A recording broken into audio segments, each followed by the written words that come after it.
Films in Focus with David Sterritt is underwritten by The Movie House, your destination for first-run Hollywood and independent movies, and a digital portal to the Met Opera, National Theatre Live, and special events worldwide in Millerton, New York, and on the web, themoviehouse.net. David Sterritt is the editor-in-chief of the Quarterly Review of Film and Video, contributing writer at Cineast, film professor at the Maryland Institute College of Art, Robin Hood Radio's very own critic. He joins us weekly.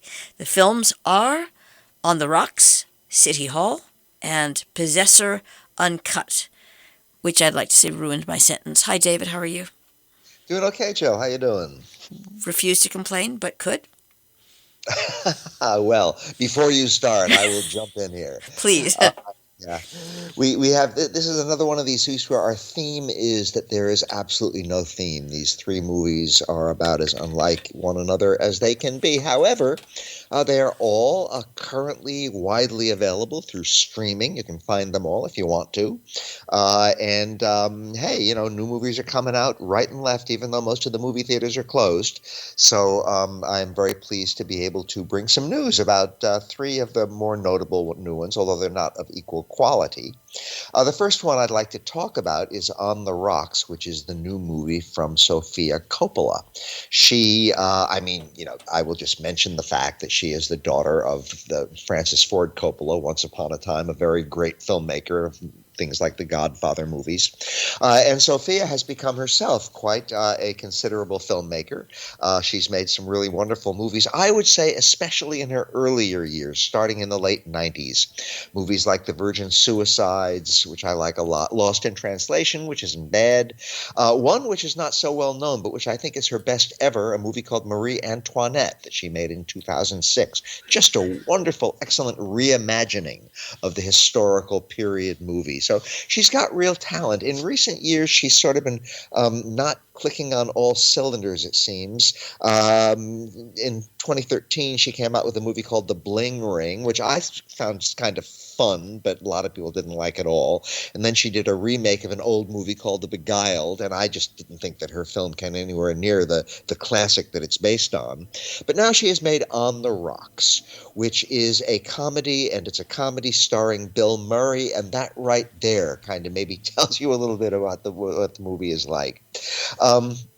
The film stars Rashida Jones, who plays a young woman named Laura, who is a writer, although at the moment she's not managing to write. She appears to have some kind of writer's block.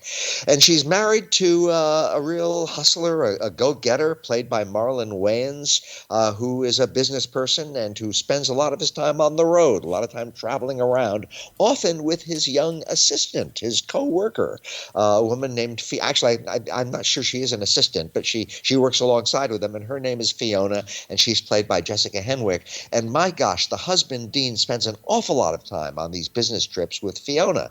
So our main character, Laura, played by Rashida Jones, starts to get jealous. What is going on here? Is her husband doing things that he shouldn't do? So Laura decides to consult with, of all people, her father. This is where Bill Murray comes in, and his name is Felix, and he's really, really, really rich. And he's kind of what they used to call a playboy. And he also likes barging into her life. Now, Laura kind of invites him to barge into her life because she kind of goes to him for advice about, what do you think about my husband? Do you think he's playing around on me? Do you think he's not being faithful? What should I do? And he immediately decides to sort of take charge of the situation and kind of butt into the whole thing and start tracking down the husband and what is he really doing in all of this. And that's where the humor of the movie comes from, the comedy of the movie, because this film is very much a comedy. So that is the basic setup for the film. And what we have are basically character machinations of these, mainly the main two characters, the woman Laura and her father. As I found the whole thing kind of implausible. The father really shouldn't be butting in like this, and probably in real life wouldn't be butting in, but it's a comedy, so you can kind of put up with stuff like that. The thing that disappointed me most about the movie is that Bill Murray does nothing new with the Bill Murray character, who he's been playing for so many years now in so many movies. It's kind of interesting that he started out as a straight-out comedian back in the very, very old Saturday Night Live days. And then he sort of tried to become a serious actor, and that didn't work out awfully well. And so then he got into this pattern where he always plays this sort of vulnerable, sort of slightly helpless, but extremely lovable older guy. And it just seems to be the same in movie after movie after movie. So I like watching it. I enjoy watching it. But I always say, my gosh, there's nothing new here. There's nothing to surprise me. It's all sort of pleasant on a very low key, but I like movies that sort of offer something that I'm not expecting very much.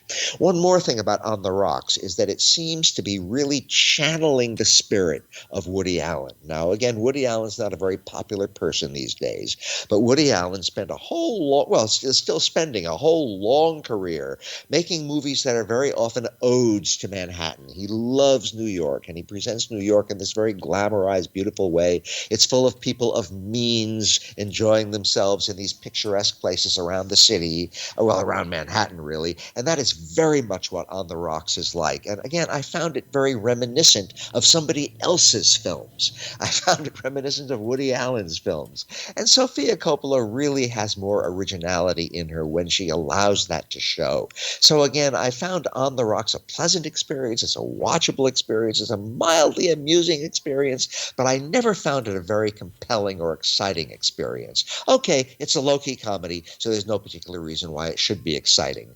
But maybe it should have a little bit more originality, a little bit more surprise to it, instead of this sort of relentless pleasantness, which never gets beyond just that. So if you want just some pleasantness for a couple of hours, check out On the Rocks. If you want something with a little bit more bite, a little bit more surprise, a little bit more grit, then I would say seek out something else. Our next movie today, as I warned you at the outset, Jill, is totally different, and it is a documentary, and it is by the great Frederick Wiseman, who has been making more or less a movie a year for decades and decades and decades, and this is his very latest one. He is almost certainly, well, I won't say almost, he is absolutely one of the greatest documentary filmmakers that America has ever produced, or the world has ever produced. And he has been, again, doing this for many, many, many long years. Not all of his films are equally great, but he is a phenomenon. He and I were in touch a little bit recently, and he said that he wants to have rounded off 50 films before his career ends. And by the way, he's about 90 years old now. I'm not sure that it adds up to exactly 50. It all sort of depends on how you count, but he is definitely up around that. And again, City Hall, by the way, this is no mean accomplishment. It's about 4.5 hours long. So this guy who is now in his 90s has just produced this 4.5 hour long movie, and I am sure that he's going to have at least 50 films under his belt by the time he ends his career, which I hope won't be anytime very soon. Anyway, what is City Hall about? City Hall is about exactly what the title suggests. It is about a city hall, in this case, the Boston City Hall, but it's not only about the building or what goes on in the building. A lot of it does take place there, but it also gets out around Boston, all around the city, and what it's really about is government. And it takes the government, the municipal government of Boston, sort of as a case in study, as a case in point. And it studies that, again, for about 4.5 hours.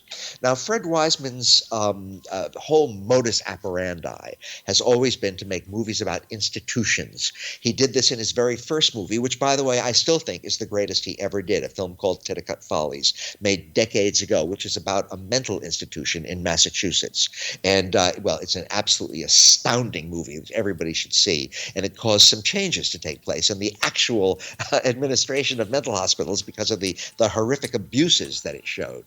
He made a movie called High School, which is another one of his more legendary achievements, again, many decades ago.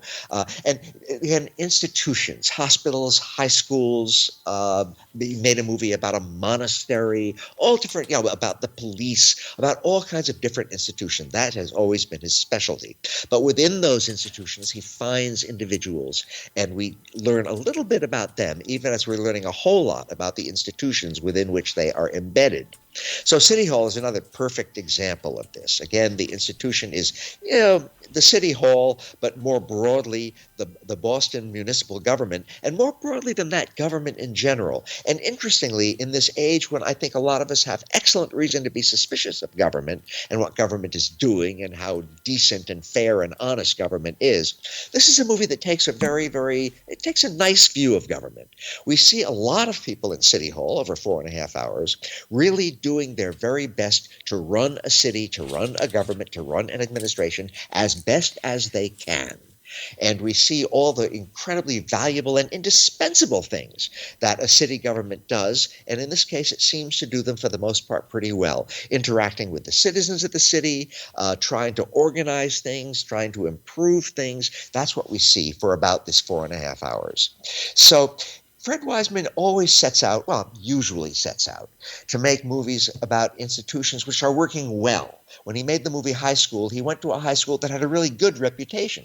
And when he found out that it was really a pretty awful place to send your kids, it was a surprise. But the movie turned out to shed some really necessary light on that one institution and more broadly on all institutions like it. So in this case, too, I think he's gone to an institution with a good reputation, the Boston city government. And in this case, I think he found that reputation is pretty well deserved. I think the main flaw of the film is that it spends a little bit too much time with the mayor of the city and allows him to end the film with what amounts to a campaign speech about how terrific he is. And I think that's a bit of a miscalculation on Fred Wiseman's part. But for the most part, here we have a movie about a city government, it has its dull stretches, it has its ordinary stretches, but a whole long stretches of it are absolutely fascinating. You really find out what makes a city tick in a lot of ways. And it's just a wonderful movie full of fascinating personalities, and I really, really recommend it very highly. If you have 4.5 hours to spare, and even if you don't, check out City Hall. It's not going to be steadily fascinating for you, but you'll learn a lot from it, and you'll have a really, really interesting time. Now, one more, and now for something completely different, Possessor. Which is a movie by Brandon Cronenberg, another filmmaker whose father is a very famous filmmaker, the great Canadian horror and science fiction specialist, David Cronenberg. And the younger Brandon Cronenberg is now near the beginning of his filmmaking career. He's only made one prior feature, and he, like his father, appears to be planning to specialize in horror and science fiction. That is certainly what Possessor Uncut is. Now, I have to say right off, Possessor Uncut has two different titles. Apparently, when it first came out, which would have been in Canada, it was called Possessor. But in America, for some reason, it's called Possessor Uncut. That doesn't mean that this is a longer version or a more complete version or something like that without any parts cut out. It just seems to be a different title for the movie. And why that is, I haven't been able to figure out. But anyway, in America, it seems to be known as Possessor Uncut. Although when I saw it streaming through a commercial service very recently, the title on the actual film itself was just Possessor. But enough of that. It is a movie about, a very, very science fiction horror movie with all kinds of blood and gore, I'll warn you at the outset.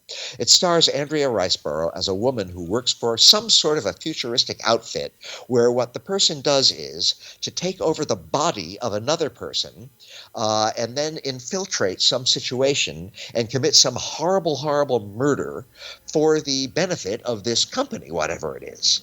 So we see that happen at the very beginning of the movie. We see somebody take over somebody else's body and infiltrate a situation and murder somebody else. And then things go sort of haywire and things don't come out exactly the way they were supposed to.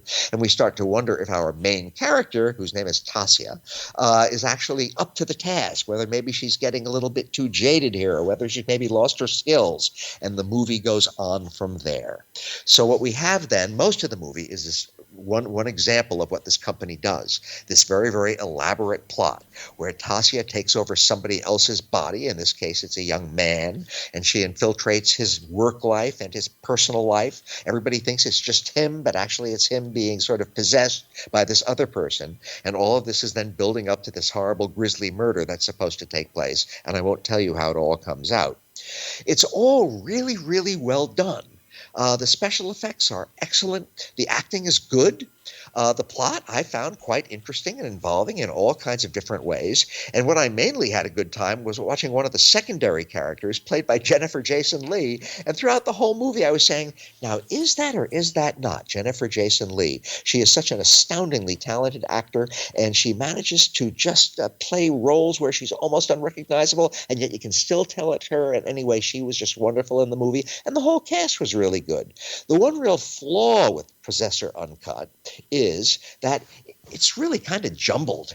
I think the plot is ultimately kind of confused, and it's kind of hard to figure out sometimes exactly what's going on. And the outcome of the movie is a little bit hard to figure out, too. And I'm not the only person who thought this. So I think maybe the movie could have been edited with a little bit more clarity, a little bit more coherence, a little bit more cohesion. But that said, if you want a good, strong, bloody, sexy science fiction ride, Possessor Uncut is the movie for you. It's got a lot of sex and violence. It's got a whole lot of sanguinary stuff. Oh, there is a lot of red in this movie. But if you enjoy that kind of thing, or if you like that sort of thing from time to time, Possessor Uncut really delivers. So I think Brandon Cronenberg is a very promising young filmmaker, and I look forward to seeing what the future may bring. So that is my extremely, and now for something completely different, story this week, Jill. And we just have to thank you, as ever, David Sterritt, Films in Focus, the films On the Rocks, City Hall, and Possessor Uncut.